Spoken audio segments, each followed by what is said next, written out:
Alright, so this is a brief review of the models I made for Synthetic Realities class, the VR non-Euclidean space we made. So I'll just give you an overview. These are all them stacked on top of each other, so when you teleport, it just teleports you directly up, keeps the same X and Y coordinates, which is why they're kind of stacked, so it just shifts you up the levels. We ended up changing that for the way the actual game worked in the end, but that didn't necessarily work the best either, so I'll gloss over that and skip to the models. So this is kind of aesthetic I went for, based off some of the ones on my Pinterest. Yeah, so as I was saying, based off some of these models I had for like this, kind of the chamfered, glossy Huawei look, I quite liked the edge lighting on this, and I completely stole that aesthetic and did lighting around all the edges of my designs. I quite liked the kind of white stark aesthetic of this, the reflective surfaces, kind of more industrial look of this kind of thing, but I couldn't do all this detailing, so I kind of just took the general texture and aesthetic of all these and combined it into this kind of look. So here's the edge lighting I was going after, like that, like the one I showed you on Pinterest, the kind of chamfered, glossy side hallways with a very kind of sub-gloss, matte-ish, plastic kind of looking walls, some glowing elements to add some effects, and a textured kind of scratched up, somewhat industrial looking floor, just to kind of combine all those aesthetics together. Anyway, so this level is a transition, what I call a transition level, so that one portal links up with the 3 levels I have above it, or the 4 levels I have above it, sorry. And then one other portal can be put anywhere inside this playroom. So this is the full 3.5 by 3.5 meters play space, so another portal can be put here to link up with any other maps and models we had. So this is, yeah, just basically a linking room. And it was kind of modelled after that aesthetic for the ship or the sci-fi scene it was in, just 2 kind of doors on opposite ends, kind of linking up 2 separate areas of the ship, or maybe the base or installation, I was thinking. So I'm quite happy with that aesthetic. Anyway, so this portal here obviously doesn't have a portal in it, because these are just the 3D model examples. The actual game has portals, obviously, when they work. But yeah, so these kind of are just wrappers and shells for what would be portals, so imagine them as portals. So I'll step into this one, and if I travel directly up, I'll come to the next level here. So this, I was kind of going for a really kind of tight, closed-in hallway for a like an engineering or service hallway kind of feel. So there's some kind of really industrial stuff around here, looking like some big cryogenic cooling pipes linking into this big portal, and some storage of some glowing fuel cubes, and some pipes going everywhere, and wires here kind of snaking around, glowing storage tanks and stuff.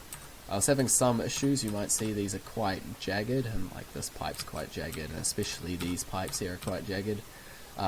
In the Maya model they were completely smoothed over. So yeah, as I was saying,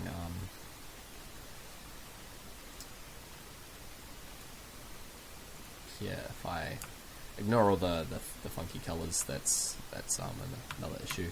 So if I select all of these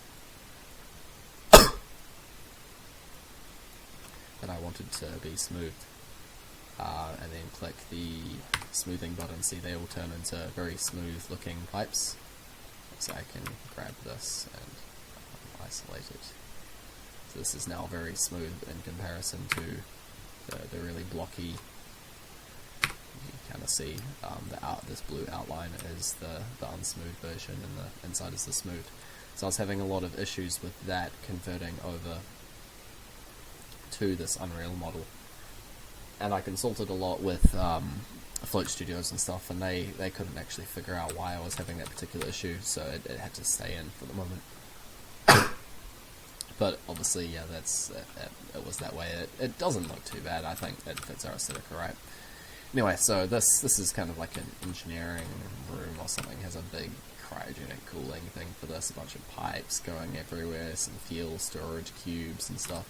there's a big portal here, so this one links up to the next level up here.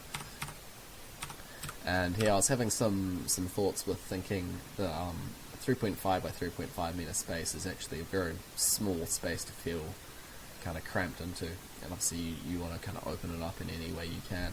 So I made this hallway that kind of just goes down here, and you can't see out to the end, so that part's not modeled, so you can't see out there.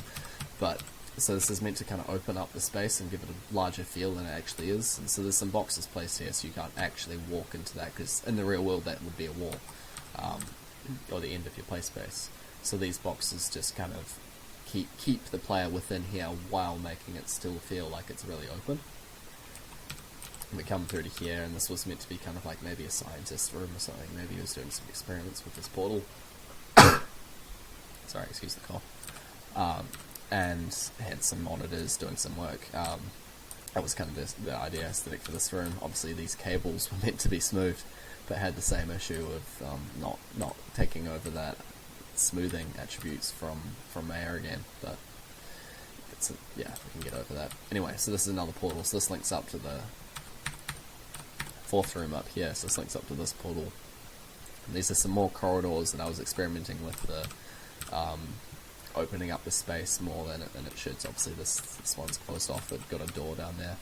And what we were doing within the game engine, since these are just the models, it doesn't have it here, but within the game engine we had some fire in this hallway, so you wouldn't walk down it, because obviously this is, again, this line here is the end of your play space, so you can't go down this corridor. So we're going to make it inaccessible by just putting a lot of fire and stuff that you wouldn't want to walk into. So yeah, and down this way, same trick with the just the boxes stopping you from actually walking there. Obviously you could walk through them. VR, you can't actually stop you walking through a wall or something, but it's meant to strongly dissuade you from that, so that it's just a physical obstacle in your way. Again, this smoothing issue here, we can probably ignore that. Really happy with the kind of aesthetic that these glowing boxes make. They really reflect nicely off some of these surfaces. You see some reflections on the ground on these side hallways with this illumination. I'm quite happy with the aesthetic from what I researched to what I was able to make. Some kind of industrial piping over here, and another doorway. So this is the final portal, which goes up to another linking room up here. So this would link with more levels, or maybe even back to the first level. You could do that, so it's this could just go straight back to the first level I showed. You could make it a perpetual loop and confuse people in that way if you wanted to all link it with some more levels. But yeah, that's these levels. They're all stacked on top of each other here with these kind of light barrier things here, so those give the illumination globally on top and below each of the levels, and they're doubled up because the roof one services the bottom of the next level, so that's just a little optimization feature. So yeah, that's the levels for our Synthetic Realities project. Hope you like them.